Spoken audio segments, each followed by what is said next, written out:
Welcome to YouTube channel YRS class में एक बार फिर से आप सभी लोगों का बहुत बहुत स्वागत है। जैसा कि दोस्तों आपको पता है कि 24 मार्च को यूपी बोर्ड का एग्ज़ाम शुरू हुआ और जो दोस्तों दूसरा पेपर 4 अप्रैल को दूसरा पेपर आपका शुरू हुआ था विज्ञान का, जो कि आप लोगों के सामने दिख रहा है। तो दोस्तों आज हम आप लोगों को विज्ञान का पेपर का पूरा हल इस वीडियो में बताने वाला हूं। यदि आप इस चैनल पर नए हैं तो इसे लाइक सब्सक्राइब कर लें ताकि आने वाला नोटिफिकेशन वीडियो आप लोगों तक आसानी से पहुंचता रहे। तो दोस्तों इसके पहले के वीडियो में मैंने आप लोगों को 824 बीजे कोड में खंड का अर्थात भौतिक विज्ञान के जितने भी प्रश्न थे बहुविकल्पी से लेकर लॉन्ग प्रश्न तक इसके पहले के वीडियो में अच्छे तरीके से बता दिया था। तो दोस्तों आज हम पढ़ेंगे 824 बीजे कोड में जो आपका खंड खा है रसायन विज्ञान, इसमें जितने भी बहुविकल्पी के महत्वपूर्ण प्रश्न हैं और अतिरिक्त के जितने भी प्रश्न हैं इस वीडियो में अच्छे तरीके से हल करने वाले हैं। अब दोस्तों यहाँ आपके सामने प्रश्न आपके सामने आपको दिख रहा होगा। इसमें दोस्तों आपका पहला प्रश्न आपके सामने यहाँ से कह रहा है शुद्ध जल का पीएच मान है। दोस्तों पहला प्रश्न क्या है 5वें का शुद्ध जल का पीएच मान है, यानी जो शुद्ध जल होता है जिसमें कोई कीटाणु नहीं होता है, स्वच्छ जल होता है, उसका जो पीएच मान होता है वो कितना होता है। ऑप्शन दोस्तों यहाँ पर दिया गया है 0 है, 1 है, 7 है और 14 है। तो फ्रेंड आपको याद क्या रखना है, शुद्ध जल का जो पीएच मान होता है वह इन चारों ऑप्शन में ऑप्शन नंबर आपका तीसरा सही है, 7 होता है। कितना दोस्तों होता है, 7 होता है। अब दोस्तों प्रश्न नंबर ख आपके सामने कह रहा है अम्ल से हाइड्रोजन हटाने वाला धातु है, यानी अम्ल से ऐसी कौन सी धातु है जो हाइड्रोजन को हटा देती है। तो फ्रेंड यहाँ से पहला है जिंक है, दूसरा है कॉपर, तीसरा है एच जिसे कहते हैं सिल्वर, चौथा दोस्तों यहाँ से है एच जिसे कहते हैं मरकरी। दोस्तों जिंक है, कॉपर है, सिल्वर है और मरकरी यानी एच है।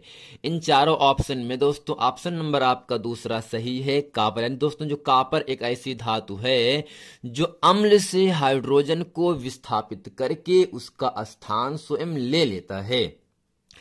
दोस्तों यहाँ पर जो ऑप्शन नंबर आपका दूसरा सही है वो आपका कॉपर है, जो कि इन चारों में ऑप्शन आपका दूसरा सही है। अब दोस्तों प्रश्न नंबर यहाँ आपके सामने तीसरा कह रहा है, प्रश्न नंबर 5वें का है प्रोपेन का रासायनिक सूत्र है। अब दोस्तों यहाँ से 3 होता है, एल्केन, एल्कीन, एल्काइन। दोस्तों एल्केन में जो आपका अगर एक कार्बन है तो एक कार्बन के लिए मेथेन होता है, 2 कार्बन के लिए एथेन होता है, 3 कार्बन के लिए दोस्तों प्रोपेन होता है। दोस्तों एल्केन का जो सामान्य सूत्र होता है वो होता है CnH2n+2 होता है। जब दोस्तों इस एल्केन के सामान्य सूत्र में हम n का मान 3 रखते हैं तो C3 होगा, 2 3 6 2 8 अर्थात C3H8 जो है दोस्तों ये आपका एल्केन में जा रहा है। इसमें 3 कार्बन है दोस्तों, 3 कार्बन के लिए हम पढ़ते हैं प्रोपेन। यानी दोस्तों प्रोपेन का जो सही आपका रासायनिक सूत्र होता है वो इन चारों में ऑप्शन नंबर आपका दूसरा सही है, C3H8 जिसे कहते हैं प्रोपेन का सूत्र। दोस्तों प्रोपेन का यही C3H8 का जो IUPAC नाम होता है यही आपका प्रोपेन ही होता है। अब दोस्तों प्रश्न नंबर यहाँ आपके सामने 6 कह रहा है, 6 का आपके सामने कह रहा है निम्नलिखित यौगिकों के IUPAC नाम प्रणाली में व्यक्त कीजिए। यानी दोस्तों जो आपका रासायनिक सूत्र दिया गया है इसका हमें IUPAC नाम लिखना है। दोस्तों पहला क्या है CH3, CH2, CH2, CH3। दोस्तों अब इसमें आप ध्यान से बताइए इसमें कितने कार्बन है, 1 कार्बन, 2 कार्बन, 3 कार्बन, 4 कार्बन है। तो यहाँ से लिखेंगे C4। कितना दोस्तों लिखेंगे, C4 लिखेंगे। अब दोस्तों इसमें कितने हाइड्रोजन है आपको दिख रहा होगा, 3 हाइड्रोजन ये है, 3 2 5 हाइड्रोजन, 5 2 7 7 3 10 हाइड्रोजन है। यहाँ से लिखेंगे C4H10। अर्थात दोस्तों अभी मैंने आपको क्या बताया, एल्केन का जो सामान्य सूत्र होता है वो आपका CnH2n+2 होता है। n का मान 3 रखने पर प्रोपेन प्राप्त होता है और दोस्तों n का मान 4 रखने पर आपका ब्यूटेन प्राप्त हो जाएगा। यानी 1 कार्बन के लिए एथ, 2 कार्बन के लिए 1 कार्बन के लिए मिथ, 2 कार्बन के लिए 3 कार्बन के लिए प्रोप और दोस्तों 4 कार्बन के लिए ब्यूटेन पढ़ते हैं। दोस्तों ये आपका जो C4H10 है ये आपका ब्यूटेन है, यही दोस्तों क्या है, ब्यूटेन है। दोस्तों यहाँ से लिखेंगे इसका IUPAC नाम क्या लिखेंगे, ब्यूटेन। 10, यानी दोस्तों C4H10 को हम क्या कहते हैं IUPAC नाम में? ब्यूटेन कहते हैं। अब दोस्तों अगला यहाँ से है CH3COOH। दोस्तों ये जो आपका नाम है, ये इसका नाम है एस्टिक अम्ल है। दोस्तों ये क्या है? एस्टिक अम्ल है। दोस्तों एस्टिक अम्ल का IUPAC नाम होता है एथनोइक अम्ल। यहाँ से लिख देंगे एथेनोइक अम्ल, एथेनोइक अम्ल।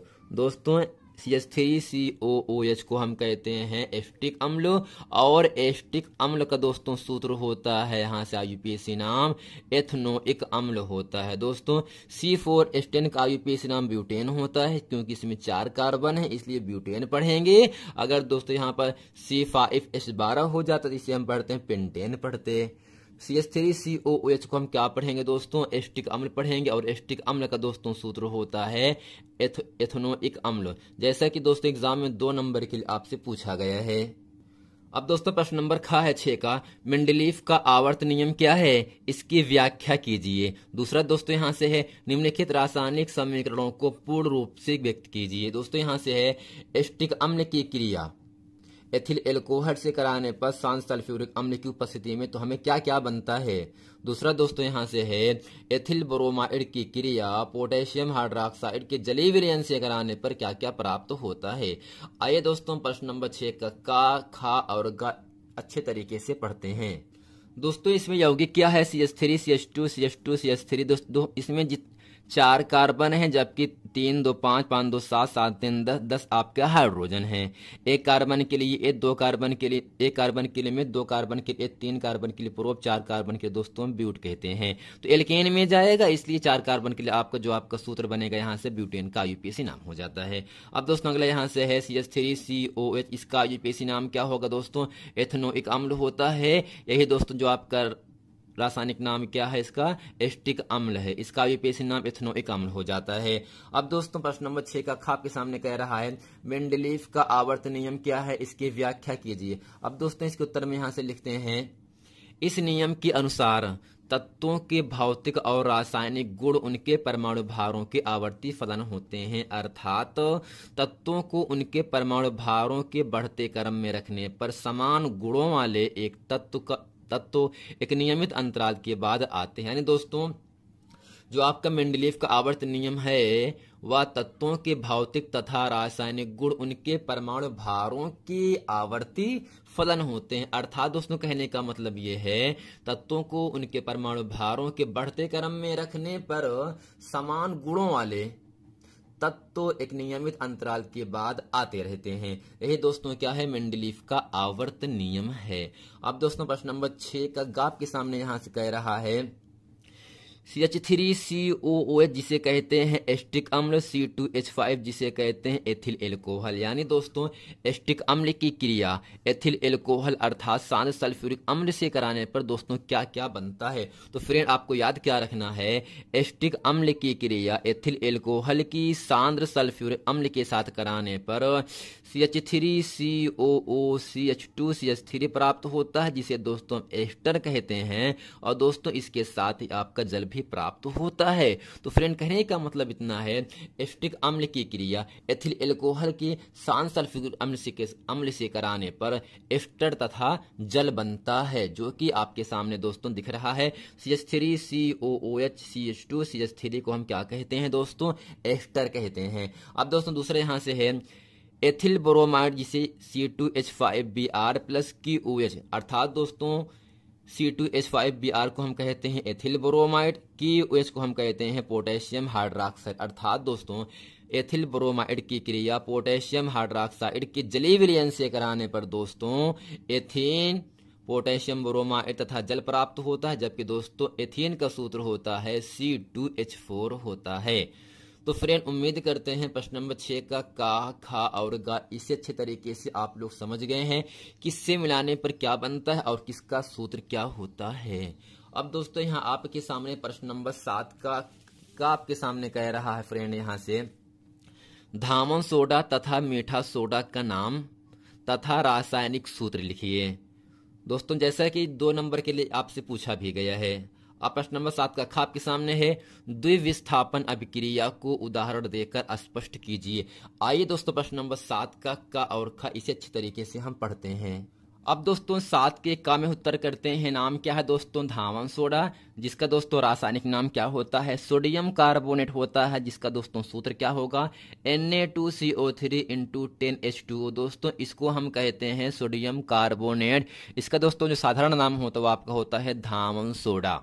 अब दोस्तों अगला यहाँ से है मीठा सोडा, जिसका दोस्तों रासायनिक नाम होता है सोडियम बाई कार्बोनेट, जिसका अणुसूत्र होता है NaHCO3, अर्थात Na का मतलब सोडियम, H का मतलब बीच में है तो बाई, CO3 को हम कहते हैं कार्बोनेट। अर्थात दोस्तों सोडियम बाई कार्बोनेट को हम कहते हैं मीठा सोडा। और दोस्तों सोडियम बाई कार्बोनेट का IUPAC नाम सोडियम हाइड्रोजन कार्बोनेट होता है। अब दोस्तों प्रश्न नंबर 7 का ख आपके सामने यहाँ से कह रहा है, द्विविस्थापन अभिक्रिया को उदाहरण देकर स्पष्ट कीजिए। दोस्तों द्विविस्थापन अभिक्रिया को हम उभय प्रतिस्थापन अभिक्रिया भी कहते हैं। दोस्तों इसमें लिखेंगे, जिस रासायनिक अभिक्रिया में यौगिकों के आयनों अथवा घटकों की अदला बदली, जिसे कहते हैं विनिमय एक्सचेंज, विनिमय हो जाती है तथा नए यौगिक बनते हैं, वह उभय प्रतिस्थापन या द्विविस्थापन अभिक्रिया कहलाती है। दोस्तों सिंपल आपको समझना क्या है, वह क्रियाएं, वह रासायनिक अभिक्रियाएं जिसमें यौगिकों के आयनों अथवा घटकों की अदला बदली हो जाती है तथा नए यौगिक बन जाते हैं, वह उभय प्रतिस्थापन या द्विविस्थापन अभिक्रिया कहलाती है। अब दोस्तों समीकरण आपके सामने यहां से बताया जा रहा है, जब दोस्तों कॉपर सल्फेट के विलयन में सोडियम हाइड्रोक्साइड का विलयन मिलाते हैं तो कॉपर हाइड्रोक्साइड व सोडियम सल्फेट प्राप्त होता है। अर्थात दोस्तों कॉपर सल्फेट की क्रिया सोडियम हाइड्रोक्साइड से कराने पर कॉपर हाइड्रोक्स तथा सोडियम सल्फेट प्राप्त होता है। अब इसमें दोस्तों कॉपर की जो वैलेंस जो संयोजकता होती है वो आपका +2 होता है, और दोस्तों यहाँ से जो आपका OH है इसकी संयोजकता कितना होता है? -1, यानी कॉपर +2 और OH -2 जुड़ करके CuOH का वेस्ट जिसे पढ़ते हैं कॉपर हाइड्रोक्साइड, और दोस्तों Na+SO4- जुड़ करके दोस्तों हो जाता है सोडियम सल्फेट। अर्थात दोस्तों यहाँ से हमेशा प्लस का माइनस से जुड़ता है और माइनस का दोस्तों प्लस से जुड़ जाता है, यानी कॉपर जुड़ गया है OH से बन करके यहाँ मिला कॉपर हाइड्रोक्साइड बन गया, और सोडियम जुड़ गया आपसे सल्फेट से जिसका नाम है सोडियम सल्फेट। अब दोस्तों दूसरा यहाँ से है AgNO3 + NaCl, तो दोस्तों बना क्या? AgCl + Na3। दोस्तों अर्थात हम क्या कह सकते हैं, जब सिल्वर नाइट्रेट के विलयन में सोडियम क्लोराइड का विलयन मिलाते हैं तो सिल्वर क्लोराइड व सोडियम नाइट्रेट प्राप्त होता है। अर्थात दोस्तों सिल्वर नाइट्रेट के विलयन में सोडियम क्लोराइड डालते हैं जब तो सिल्वर क्लोराइड तथा सोडियम नाइट्रेट प्राप्त होता है। और दोस्तों जो AgCl है यही आपका सिल्वर नाइट्रेट है, और दोस्तों जो आपका NaNO3 है यही आपका सोडियम नाइट्रेट का सूत्र है। दोस्तों Ag + Cl- दोनों आपके मिल गए, यहाँ से AgCl बना जिसे कहते हैं सोडियम क्लोराइड, और दोस्तों Na + NO3- दोनों जुड़ करके हमेशा बन गए यहाँ से NaNO3 जिसे कहते हैं सोडियम नाइट्रेट। अर्थात दोस्तों पॉजिटिव जो होता है वो नेगेटिव से क्रिया करता है और पॉजिटिव नेगेटिव से क्रिया कर लिए, तो पॉजिटिव Ag है और नेगेटिव Cl है, बन गया सिल्वर नाइट्रेट, और दोस्तों पॉजिटिव Na है नेगेटिव NO3 है तो बन गया यहाँ से आपका सोडियम नाइट्रेट बन गया। अब दोस्तों आपको लेके चलते हैं प्रश्न नंबर 7 के गा में।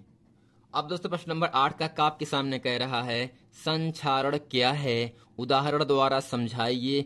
8वें ख है, साबुनीकरण पर संक्षिप्त टिप्पणी लिखिए। ये भी 2 नंबर के एग्जाम में दोस्तों पूछा गया है। तीसरा है, आवर्त सारणी में आवर्त तथा समूह को परिभाषित कीजिए। यानी दोस्तों आवर्त किसे कहते हैं और समूह किसे कहते हैं, इसकी हमें परिभाषा को लिखना है। आइए दोस्तों हम समझते हैं संक्षारण क्या है। अब दोस्तों इसके उत्तर में हेडिंग करते हैं संक्षारण। दोस्तों सिंपल इसका मतलब होता है दोस्तों जंग लगना। क्या दोस्तों? जंग लगना होता है, ठीक ना। तो इसमें लिखेंगे, नम वायु के संपर्क में आने पर सतह की धातु का क्षरण संक्षारण कहलाता है। यह एक रासायनिक अभिक्रिया है। लोहे पर जंग लगना, चांदी का रंग बदरंग होना। तो दोस्तों कांसा पर हरी परत का निर्माण आदि संक्षरण के उदाहरण हैं। दोस्तों इसको इस प्रकार से भी लिख सकते हैं, जब कोई धातु अपने आसपास अम्ल, आर्द्रता आदि के संपर्क में आती है तब यह संक्षारित तो होती है अर्थात जंग लगती है, और इस क्रिया को संक्षरण कहते हैं। चांदी के ऊपर काली परत व तांबे के ऊपर हरी परत चढ़ना संक्षारण के मुख्य उदाहरण होते हैं। अब दोस्तों प्रश्न नंबर ख है, इसके उत्तर में लिखते हैं साबुनीकरण। दोस्तों इसमें लिखते हैं उच्च अणुभार वाले मोनोकार्बोक्सिलिक अम्लों की सोडियम तथा पोटेशियम लवण साबुन कहलाते हैं। ये तेलों और वसाओं के तनु सोडियम हाइड्रोक्साइड या पोटेशियम हाइड्रोक्साइड द्वारा जल अपघटन से प्राप्त किए जाते हैं।